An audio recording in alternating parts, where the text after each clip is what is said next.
నేటి ఆధునిక యుగంలో టెక్నాలజీ ఎంత కొత్త పుంతలు తొక్కుతోందో అదేవిధంగా సైబర్ నేరగాళ్లు అదే సాంకేతికతను ఉపయోగించుకొని మోడర్న్ స్టైల్లో నేరాలకు పాల్పడుతున్నారు. ఇటీవలి వరకు ఆన్లైన్ మోసాలు, మాల్వేర్లు చొప్పించడం వంటివి జరుగుతుండగా తాజాగా సైబర్ నేరాల అడ్డాలో సైబర్ కిడ్నాపింగ్ అనే ట్రెండ్ నడుస్తోంది. అమెరికాతో పాటు పలు ఇతర ప్రాంతాల్లో సైబర్ కిడ్నాపింగ్ ఘటనలు వెలుగుచూడటం ఆందోళన కలిగిస్తోంది. ఇటీవలి అమెరికాలో జువాంగ్ అనే 17 ఏళ్ల చైనా విద్యార్థి ఫిజికల్ గా కాకుండా సైబర్ కిడ్నాప్నకు గురయ్యాడు. అనంతరం అతని కుటుంబం నుంచి నిందితులు డబ్బులు వసూలు చేశారు. బాధిత విద్యార్థిని పోలీసులు చిన్న అటవీ ప్రాంతం నుంచి కాపాడారు. ముందు ఈ సైబర్ కిడ్నాపింగ్ అంటే ఏంటో చూద్దాం. ఇతర ఆన్లైన్ మోసాల మాదిరిగానే సైబర్ కిడ్నాపింగ్ ఇటీవలి కాలంలో పెరుగుతున్న డిజిటల్ నేరంగా మారుతోంది. సైబర్ కిడ్నాపింగ్లో ఆన్లైన్ నేరగాళ్లు బాధితులను లక్ష్యంగా చేసుకుంటారు.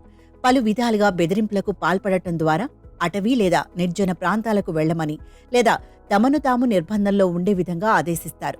బాధితులను వీడియో చాట్ ద్వారా పర్యవేక్షిస్తూ వారు తీసిన ఫోటోలను బాధిత కుటుంబ సభ్యులకు పంపి డబ్బులు డిమాండ్ చేస్తారు.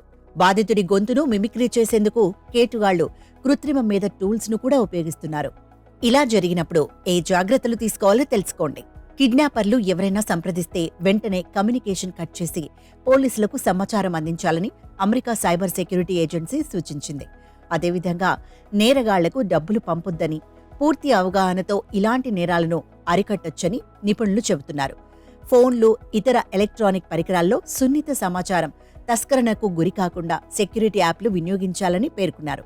సాఫ్ట్వేర్ను రెగ్యులర్గా అప్డేట్ చేసుకోవాలని, డివైజ్లకు మాల్వేర్ రక్షణ జోడించాలని, అనుమానిత పాపప్ లింక్లను క్లిక్ చేయకూడదని, అదేవిధంగా హ్యాకర్లకు దొరకకుండా బలమైన పాస్వర్డ్లు పెట్టుకోవాలని సూచిస్తున్నారు.